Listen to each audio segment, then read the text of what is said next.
Simon Cowell walked off stage when Child sang "You're a Mean One, Mr. Grinch" to his face.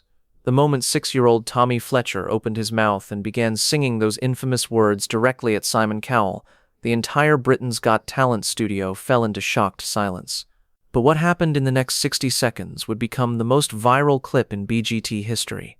Simon Cowell, the man who'd heard every insult imaginable, couldn't handle what this little boy was doing. He stood up, walked away from his judge's chair, and did something that left 2,000 audience members speechless. This isn't just another audition story. This is the moment when a child's innocent song choice became the most brutal takedown in television history, and Simon Cowell had absolutely no idea how to respond. It was a crisp December morning at the London Palladium, and the Britain's Got Talent Christmas special auditions were in full swing. The atmosphere was festive, with holiday decorations adorning the stage and the audience buzzing with seasonal excitement. Simon sat in his usual position, black t-shirt replaced with a slightly more festive dark sweater, his only concession to the holiday spirit.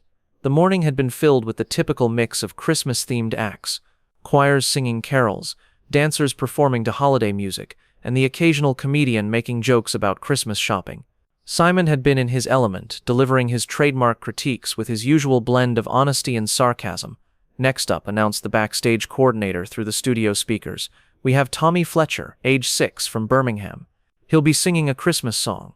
Simon barely looked up from his notes.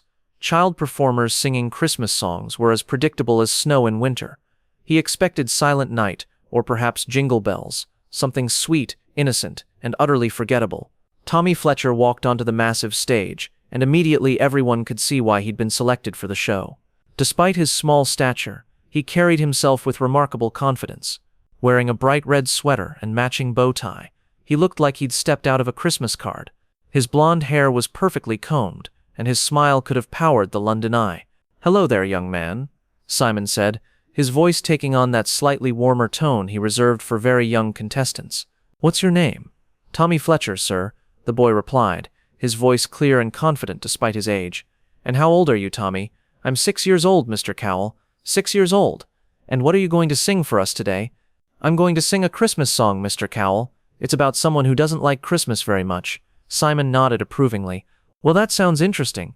Whenever you're ready, Tommy." The music began, a playful, jazzy arrangement that immediately caught everyone's attention. Tommy positioned himself center stage, looked directly at Simon Cowell, and began to sing. What happened next would be replayed millions of times across every social media platform imaginable. Tommy didn't just sing the famous holiday song about a certain green character who despises Christmas. He performed it with such pointed intention that everyone in the studio immediately understood he wasn't just singing about a fictional character. He was singing about Simon Cowell. With each line about being mean and cruel, Tommy stared directly at Simon. When he sang about having a heart full of unwashed socks, he pointed at the judges' panel. When he described the character as having garlic in his soul, little Tommy actually took a step closer to Simon's chair. The studio audience began to realize what was happening. Giggles started in the back rows, then spread like wildfire throughout the entire auditorium. Amanda Holden's hand flew to her mouth. Alicia Dixon's eyes went wide. David Walliams was trying desperately not to laugh, but Simon's famous composure was cracking with each passing second. At first, he tried to maintain his professional demeanor. He sat back in his chair, arms crossed, attempting his usual expression of bored tolerance.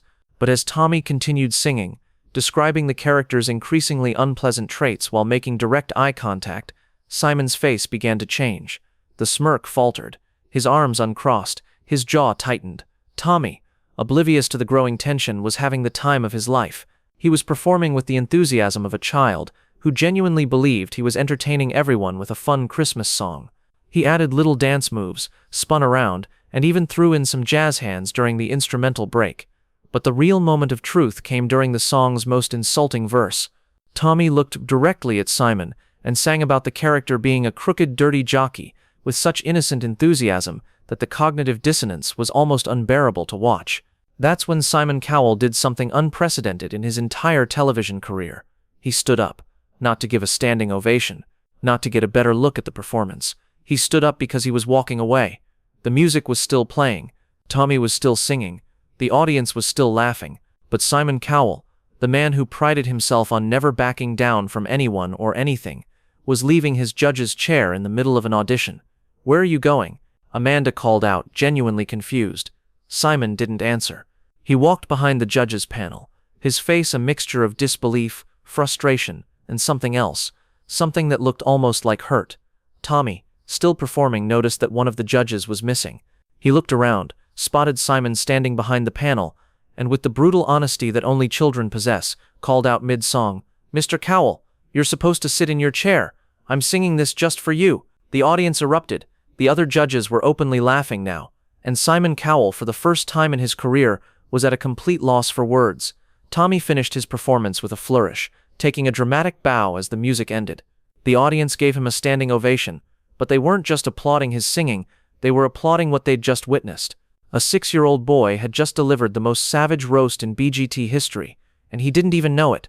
Simon slowly walked back to his chair, his face unreadable.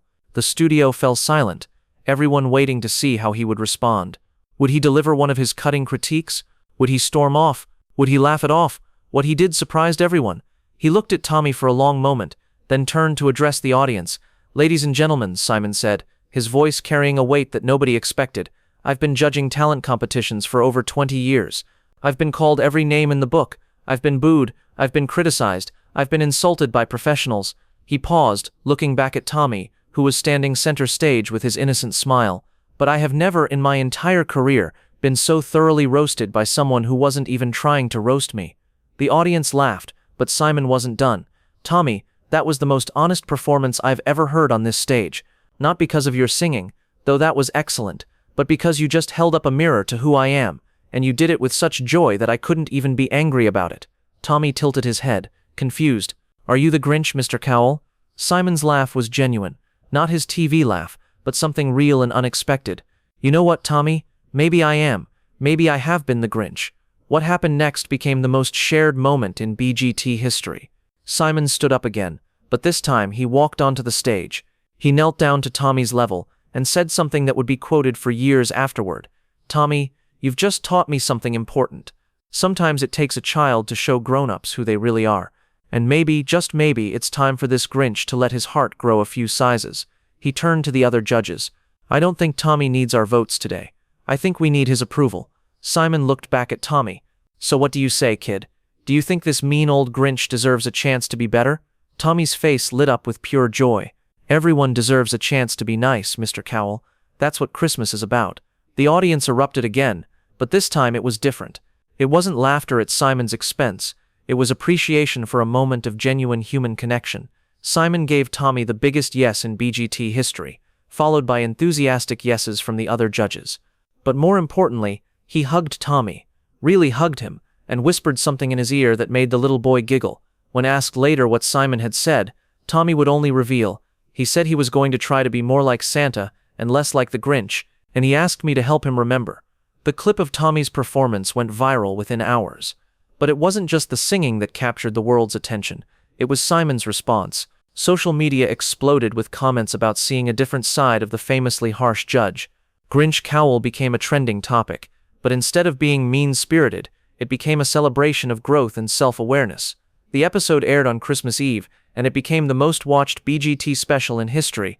But the real magic happened after the cameras stopped rolling. Simon kept his promise to Tommy. He began each subsequent audition season with a reminder to himself and to his fellow judges about the importance of constructive rather than destructive criticism. He started a Christmas charity program called Growing Hearts, inspired by Tommy's innocent wisdom about everyone deserving a chance to be better. Tommy Fletcher became a regular guest on BGT holiday specials, not as a performer, but as Simon's conscience coach, a role he took very seriously. Each Christmas, he would sing a different holiday song, always with a message about kindness and second chances. 3 years later, when Tommy was 9 and had become something of a local celebrity in Birmingham, he was interviewed about that famous audition. The reporter asked him if he knew how much his performance had changed Simon Cowell. Tommy thought for a moment, then smiled. "I think Mr. Cowell was always nice inside. He just forgot how to show it. Sometimes grown-ups need kids to remind them how to be happy." And Simon Cowell, he had Tommy's original bow tie framed in his office, with a plaque that read, "From the boy who reminded the Grinch that Christmas means more." Every December since that audition, Simon receives a Christmas card from Tommy. It's always the same message: "Hope your heart is still growing. Love, Tommy." And every year, Simon writes back, "Thanks to you, it grows a little bigger each Christmas." The day a 6-year-old boy sang an insulting song directly to Simon Cowell's face became more than just a viral moment. It became a reminder that sometimes the most powerful performances aren't about perfect voices or flawless technique. Sometimes they're about honest truth delivered with such innocent intent that they can actually change someone's heart. Tommy Fletcher didn't set out to roast Simon Cowell. He just wanted to sing a Christmas song. But in doing so, he gave everyone, including Simon himself, the greatest gift of all, the reminder that it's never too late to choose kindness over cruelty, and that sometimes the Grinch really can learn to love Christmas.